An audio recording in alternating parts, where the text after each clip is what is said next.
How do I get to a place of pure worthiness? You've already gotten there, but you mean how do I? Well, you are I need that. to believe it, you're saying. How do I recognize my worthiness? And Correct. It's by letting the evidence flow in more and more and more. This is a little bit difficult for me. Like, I'm in law enforcement, and I see a lot of negativity in the human race. Yeah. So we see a lot of all kinds of things in the human race. Right. So no matter what anyone has done, they're completely, truly worthy. No matter what I've done in the past, maybe whatever. Well, the thing about worthiness, when we say to you that you are adored by Source, there is never an exception to that. But whether you recognize that or not is the operative component. So if you've been convinced that doing such and such a thing is inappropriate, and you've done that thing, so now you believe that you have done something that is inappropriate. Now your belief about yourself has you in a place that you can't receive the love of Source, even though it's being offered to you. So when we say you are worthy, we mean Source is not holding you as someone who is apart from well-being or from goodness because of some behavior that you've offered, but often because of your feeling about the behavior you have offered, you hold yourself apart from the love of Source. In other words, humans are really schizophrenic about the way they think God sees them. Humans have turned God into someone who is vengeful and punishing, and you just can't have it both ways. In other words, either God is love or God is fickle, but God cannot be both of those things, you see. Mm-hmm. So worthiness is a perceptual thing. Worthiness is on that good feeling disc, and it's something that you have to choose deliberately. That was really the only thing I had, but I really wish I could show you how enthusiastic I am over just your information, well, the way I feel when I listen to you, when I read your books. We can feel it. We want to talk about this subject just a little bit here because it really is what we've been talking about all morning, and we think if we tie these together, it will help you break into a new place. Jerry had an idea when he first met us that all of the people who were people that you are trying to round up should live on islands. The murderers should all live on an island and murder each other, and the rapers should all live on one island and do it to each other, and the thieves should all live on one island and steal from one another. He thought that that would be perfect justice. And we said to him that those islands exist. They are vibrational islands. And the audience on that day was not very happy with our answer because they don't want the victim to be on the same island as the victimizer. And yet there has to be a vibrational matchup for anything to happen in terms of co-creating. And so it's taken a few years for us to all sort this out together.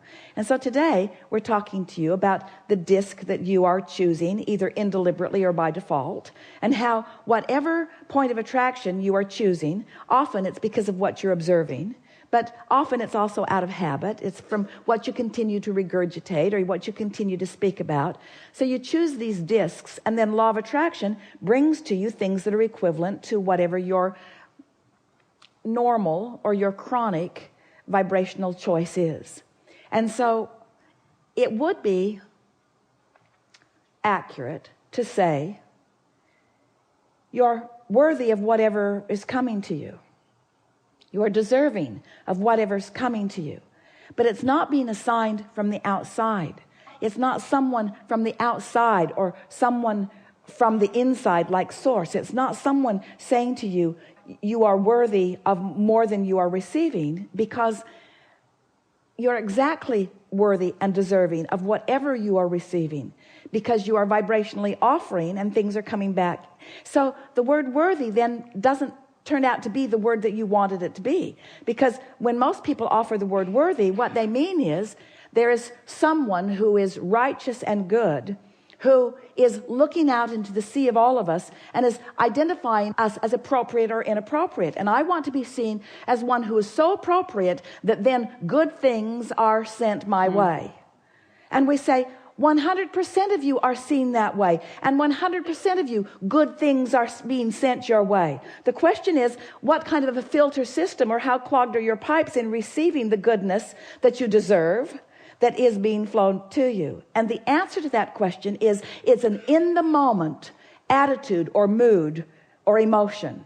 Your worthiness is not like a college degree that once you earn it, you hang it on your wall and it is yours forevermore. It either is or it isn't in the moment of whatever emotion that you're feeling, you see.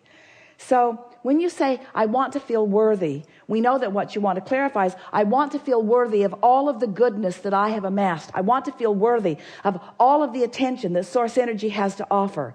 I want to be a recipient of the furthest most extension of that which I have accomplished. I want to be pure positive energy in a physical body. I want to be an uplifter. I want to be tapped in and tuned in to the frequency of well-being. I want to be a living example of someone who has opened the valve, who has opened the pipes, who is allowing the well-being that I've been asking for to flow abundantly through my experience. I want to live as an example of well-being, you see. And so we wish for everyone that we could just zap you with a worthiness stick, and that just once and for all we could clean out all of those old pipes. Because every time someone says to you, you're inappropriate, every time someone said to you, if you do that, you are judged unworthy, every time you're given an E or a D or a C instead of an A, every time you're compared with others on some erroneous basis of comparison, every time anyone has ever compared anyone about anything, they've gotten vibrationally off.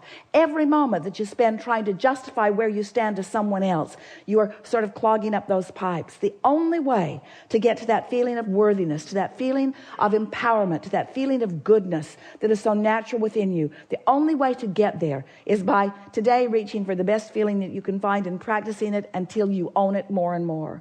And as you own it more and more, then the evidence of your alignment, not the evidence of your worthiness, the evidence of your alignment flows into your experience. So then we like to say to everyone, you're always living the evidence of your alignment with whatever disc you're choosing. So we think it could be a very easy thing for you. What's coming to you? Well, this and this and this. Well, describe it. Well, I'm working harder than I want to, and I don't get a lot of respect from people, and I don't have time to sleep as much as I'd like to, and I feel like there should be an easier way, but I'm not finding it, and I have quite a bit of struggle in my life. And we say, do you realize that that's only because that's the disc you've chosen? And most people would say, no, I'm choosing this disc because that's how life is for me. And if we could just get you to turn that around, to realize that that's how life is for you because that's the disc you've chosen. That's how life is because that's the disc you've chosen. And then as you look out into the world, you understand everything. You understand everything that everyone is living. That's the disc they're choosing. And as our friend so eloquently said, we've never enjoyed a conversation more than the conversation that we had earlier today, where our friend was stubbornly acknowledging how difficult it is to jump discs. And we want to say it's not just difficult, it's impossible. You just can't jump discs, not in the way you want to. But you can wake up in the morning and choose another one, and wake up in the morning and choose another one, and wake up in the choose another one until you've acclimated to that high-flying disc.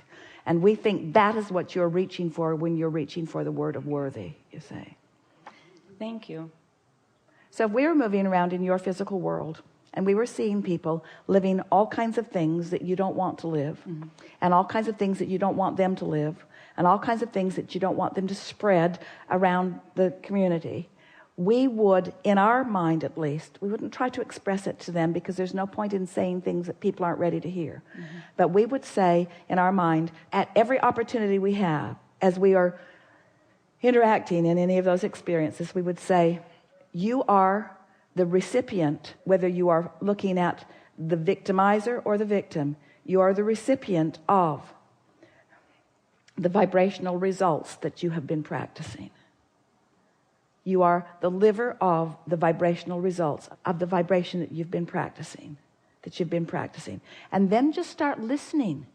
Listen, there are such clues in what vibration they are practicing. It is rampant in their words. You've seen some of it here today.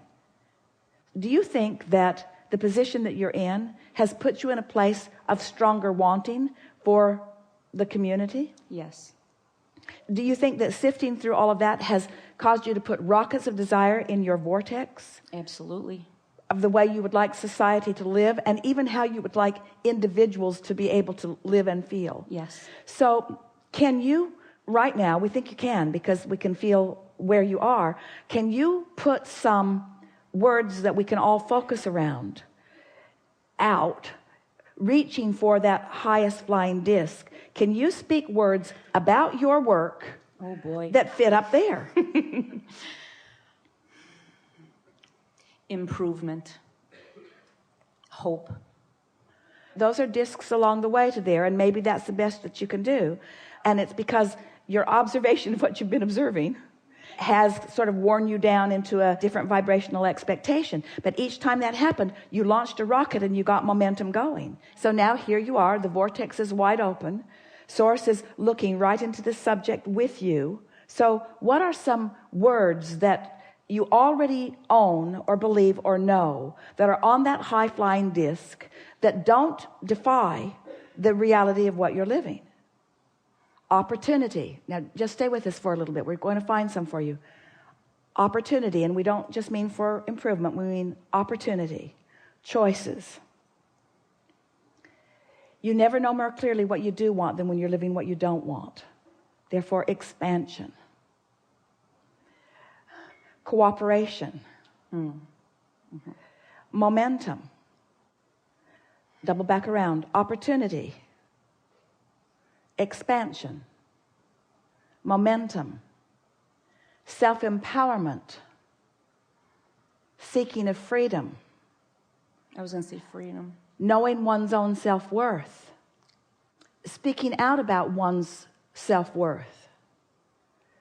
Reaching for self-empowerment.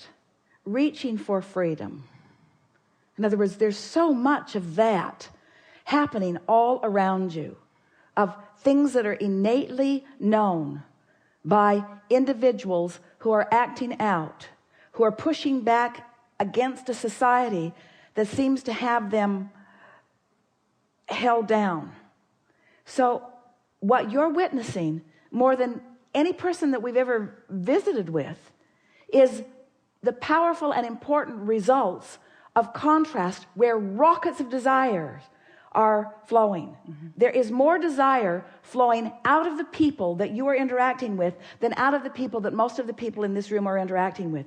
More momentum has been established, more high-flying momentum, therefore more potential for lining up with that. You getting a sense of what we're talking about? I think so. We want you all to embrace contrast rather than condemn it. I have a because we know you do, because there's this thing that you do, and almost everybody, we're right at the crux of what is sort of tripping almost everyone up, and it goes like this. So I want to live a good life, and I am willing to stand in this society where there's so much to select from, and in my wanting to live a good life, and in my misunderstanding about vibration, and since I didn't know about choosing the disc, and I didn't know about establishing my vibration, and I didn't know about practicing my momentum, instead I did what most everybody else did. I've been observing momentum, I've been observing reality, and I've been establishing vibrational discs, and I've been practicing momentum. So now I'm actually living, most of my society around me most of society is living on a disc that they do not want, and believing that the way, we love telling you this, believing that the way to a better disc and therefore to a better life is to eliminate the subjects and to eliminate the conditions on the lower disc that are causing me to feel bad when I observe them. So most of the world is looking around in the world and they're saying, we need to get rid of that, or we need to at least marginalize it, and we need to isolate that. We need to make the punishment significant enough and often enough that it will squelch the behavior that we do not want to see. And instead, there's just more gasoline on that fire. There's a war against everything. A war against drugs, and a war against crime, and a war against, and they're all getting bigger and bigger and bigger and bigger because the momentum comes from that. So where is the solution? The solution is in bypassing the incarceration system. It's in bypassing the judgment. It's in bypassing the comparison. It's in bypassing the you're better than you because of this and you're worse than you because of this. It's bypassing all of that. It's time to lay new pipes, and it's time to see everyone as the freedom seekers that they are.